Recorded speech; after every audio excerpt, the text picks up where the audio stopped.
കൂടി തൃശ്ശൂരിലേക്ക് തന്നെയാണ്. തൃശ്ശൂർ നഗരത്തെ ആകെ ഞെട്ടിച്ച തീപിടുത്തമാണ് അല്പസമയം മുമ്പുണ്ടായത്. റെയിൽവേ സ്റ്റേഷനിലെ ബൈക്ക് പാർക്കിങ്ങിലാണ് വലിയൊരു തീപിടുത്തം ഉണ്ടായത്. 100 കണക്കിന് ബൈക്കുകളാണ് തീപിടുത്തത്തിൽ കത്തി നശിച്ചത്. രണ്ടാം പ്ലാറ്റ്ഫോമിനോട് ചേർന്നുള്ള പാർക്കിങ്ങിലാണ് തീ പടർന്നു പിടിച്ചത്. 1.5 മണിക്കൂറെടുത്ത് 7:45 തീ അണയ്ക്കാൻ കഴിഞ്ഞു. തൃശൂർ സിറ്റി പോലീസ് കമ്മീഷണറോട് അടിയന്തരമായി റിപ്പോർട്ട് ആവശ്യപ്പെട്ടിട്ടുണ്ടെന്ന് സ്ഥലം സന്ദർശിച്ച ശേഷം മന്ത്രി കെ രാജൻ പറഞ്ഞു. ഏതെങ്കിലും വിധത്തിലുള്ള കാഷ്വാലിറ്റി ഇനി വാഹനങ്ങൾ തുടർന്ന് കടക്കുന്നതോ മാറ്റേണ്ടതോ എന്തെങ്കിലും വിധത്തിലുണ്ടോ എന്ന് അടിയന്തരമായിട്ട് നോക്കാൻ പറഞ്ഞിട്ടുണ്ട്. സ്വകാര്യ ക്രെയിൻ സർവീസ് ആണെങ്കിലും ഉപയോഗിച്ചുകൊണ്ട് അടിയന്തരമായിട്ട് ആ നടപടിക്രമങ്ങളിലേക്ക് കടക്കാൻ വേണ്ടി നിർദ്ദേശം കൊടുത്തിട്ടുണ്ട്.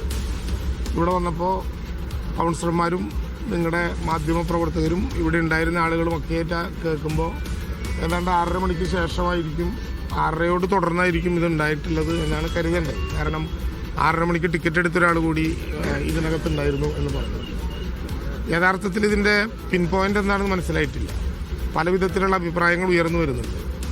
റെയിൽവേയുമായി ബന്ധപ്പെട്ട്, ഇവിടുത്തെ കൺട്രോൾ യൂണിറ്റുമായി ബന്ധപ്പെട്ട്, ഇലക്ട്രിക് വെഹിക്കിളുമായി ബന്ധപ്പെട്ട് ഏത് തരത്തിലുമാകാം. അപ്പോൾ രാവിലെ തന്നെ ഈ വിവരം അറിഞ്ഞ ഉടനെ തന്നെ ഇവിടെ എത്തുമ്പോൾ ജില്ലാ കളക്ടറും കമ്മീഷണറുമായി ഈ കാര്യം കൂടിയാലോചിച്ചിരുന്നു. ഇവിടെ ഇപ്പോൾ പോലീസിൻ്റെയും ഫയർഫോഴ്സിൻ്റെയും ബന്ധപ്പെട്ട ഉദ്യോഗസ്ഥന്മാരുണ്ട്. ഫോറൻസിക് ഉദ്യോഗസ്ഥന്മാരോട് അടിയന്തരമായിട്ട് ഇവിടെ എത്തിച്ചേരാൻ പറഞ്ഞിട്ടുണ്ട്. തൽക്കാലം പ്രാഥമികമായി ഒരു റിപ്പോർട്ട് സർക്കാരിന് നൽകാൻ ജില്ലാ പോലീസ് കമ്മീഷണറോട് നിർദ്ദേശം കൊടുത്തിട്ടുണ്ട്. പോലീസ് എന്നുള്ള നിലവാരത്തിൽ മാത്രമല്ല, ഫോറൻസിക് ഉൾപ്പെടെയുള്ള എല്ലാ വിഭാഗത്തിലുള്ള ഉദ്യോഗസ്ഥന്മാരെയും കൂട്ടിച്ചേർത്തുകൊണ്ട് പ്രാഥമികമായ ഒരു റിപ്പോർട്ട് തരാൻ കമ്മീഷണറോട് ആവശ്യപ്പെടുകയും കളക്ടറോട് ആ കാര്യങ്ങൾ കോർഡിനേറ്റ് ചെയ്യാൻ പറയുകയും ചെയ്തിട്ടുണ്ട്. 2 ഉദ്യോഗസ്ഥന്മാരും സംസ്ഥാന തലത്തിലെ യോഗം നടക്കുന്നതുകൊണ്ട് അതുമായി ബന്ധപ്പെട്ട ചില അത്യാവശ്യങ്ങളായതുകൊണ്ട് മറ്റുദ്യോഗസ്ഥന്മാരെ ചുമതലപ്പെടുത്തിക്കൊണ്ട് വളരെ അടിയന്തരമായി ഫോറൻസിക് ഇവിടെ എത്തിച്ചേർന്ന് പരിശോധന നടത്തി എന്താണ് ഇതിൻ്റെ കാര്യമുണ്ടായത്, ഇതിൻ്റെ സുരക്ഷാ ക്രമീകരണങ്ങളെ സംബന്ധിച്ച് പുതിയതായിട്ട് എന്തെങ്കിലും ആലോചിക്കേണ്ടതുണ്ടോ. റെയിൽവേയുടെ ഉദ്യോഗസ്ഥന്മാരുമായി ബന്ധപ്പെട്ട് നേരത്തെ നമ്മൾ സംസാരിച്ചപ്പോൾ ഇത് ഒരു നേരത്തെ കോൺട്രാക്റ്റ് നൽകിയിട്ടുള്ള ഒരു പാർക്കിംഗ് പ്ലേസാണ്. അപ്പം അതിലിനി ഇൻഷുറൻസ് മറ്റു കാര്യങ്ങളൊക്കെ അവരോട് കൂടി ചോദിച്ചാൽ മാത്രമേ അത് മനസ്സിലാക്കുകയുള്ളൂ. എന്തായാലും ഇതൊരു ഗൗരവമായിട്ടുള്ള സൂചനയാണ്. ചില സംഭവങ്ങൾ ഉണ്ടാകുമ്പോഴാണ് കാര്യങ്ങളെ കുറച്ചുകൂടി ബോധ്യപ്പെടുക.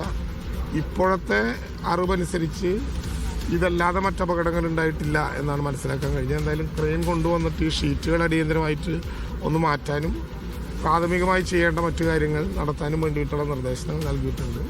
കൗൺസിലർമാരുൾപ്പെടെ ജനപ്രതിനിധികളെല്ലാം ഇവിടെയുണ്ട്.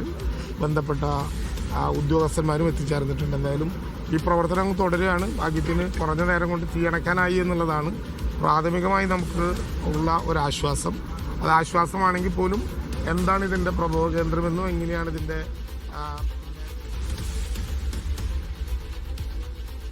ഈ പറഞ്ഞ പോലെ ഒരു വണ്ടിക്കാണ് ആദ്യം തീ പിടിക്കുന്നത്. ഒരു വണ്ടിക്ക് തീ പിടിച്ച് തീ പെട്ടെന്ന് പകർന്നു.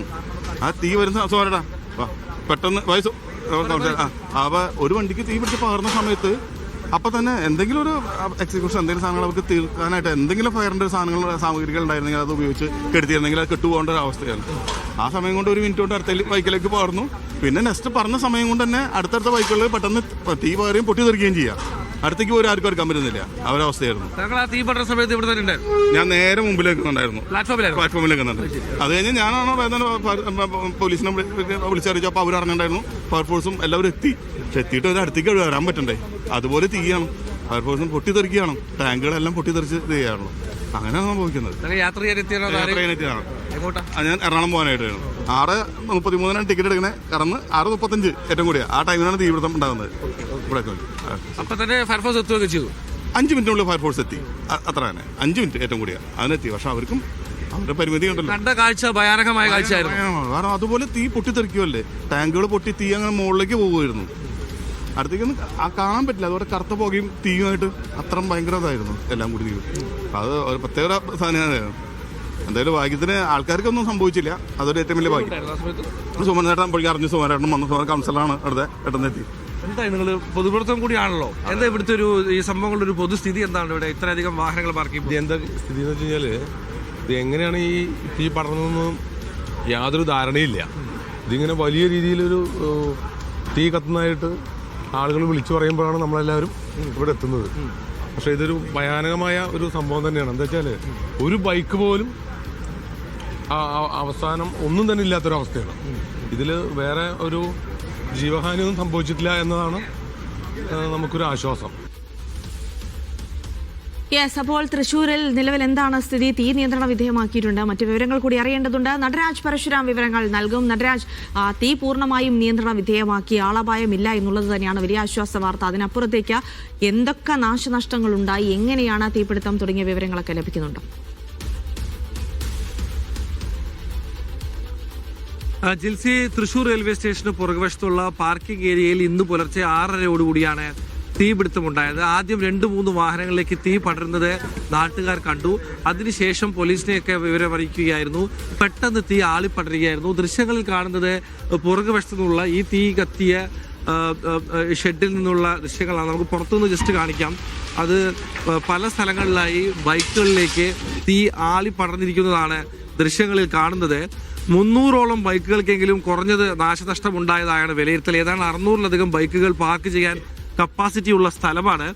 രാവിലെ 6:00 തീ പടരുകയായിരുന്നു. എന്താണ് ഇത്തരത്തിലൊരു അപകടത്തിന് കാരണം എന്ന് ഇനിയും വ്യക്തമല്ല. അത് പഠിക്കാൻ പ്രത്യേക ഉദ്യോഗസ്ഥരെ നിയോഗിച്ചിട്ടുണ്ടെന്ന് അല്പസമയം മുമ്പ് റവന്യൂ മന്ത്രി കെ രാജൻ നമ്മളെ അറിയിച്ചു.